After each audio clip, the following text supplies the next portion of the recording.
झारसुगुड़ा महिला महाविद्यालय 44तम वार्षिक उत्सव एवं ये वार्षिक उत्सव आज समस्ते मिसिक पालन करमर माँ माने झील मैंने जिते शिक्षित हे समाज से शिक्षित हे झारसुगुड़ा महिला महाविद्यालय झारसुगुड़ा को आगू बढ़ेबार गोटे प्रमुख भूमिका अच्छी जो गोटे समस्या थिला जमीर समस्या से समस्यार प्राय प्राय समाधान हो जाता बहुत शीघ्र नुआ जमी अलॉट हो जो भली भाव से माने कैंपस चाहते से कैंपस सेठी हब ये सरकार रहिला भितरे ये सरकार तार कार्यकाल भितरे ही ताकू करिवे एवं बहुत कथा आगे दीर्घ दिन जोटा ही नथिला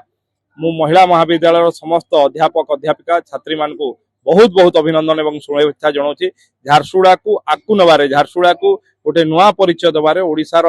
शिक्षा जगत रे झारसुगुड़ार गोटे स्वतंत्र परिचय करिवारे महिला महाविद्यालय गोटे प्रमुख भूमिका अछि। आज आमे तो 44तम आमे हमर एनुअल डे आमे पालन करूछु आउ आज आमे हमर गहण रे आमे हमर जनप्रतिनिधि श्रीयुक्त टंकधर त्रिपाठी सार को आमे पाइकरी आमे बहुत खुशी आमर जो समस्या अछि जमी जमा समस्या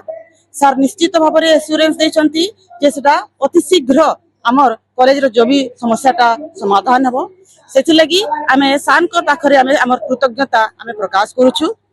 आउ एटा बहुत खुशी रो कथा जे सार एते समय रही करी आम गहन रे एते समय रही करी समस्त को उत्साहित कले आउ समस्त को उद्बोधन देले आउ छात्री मान को आकु बढ़ेबा लगी विकसित ओडिशा रे शामिल हेबा पई से जो उद्बोधन देले आमे सेति लगी बहुत खुशी एवं कृतज्ञता आमे प्रकाश करूछु।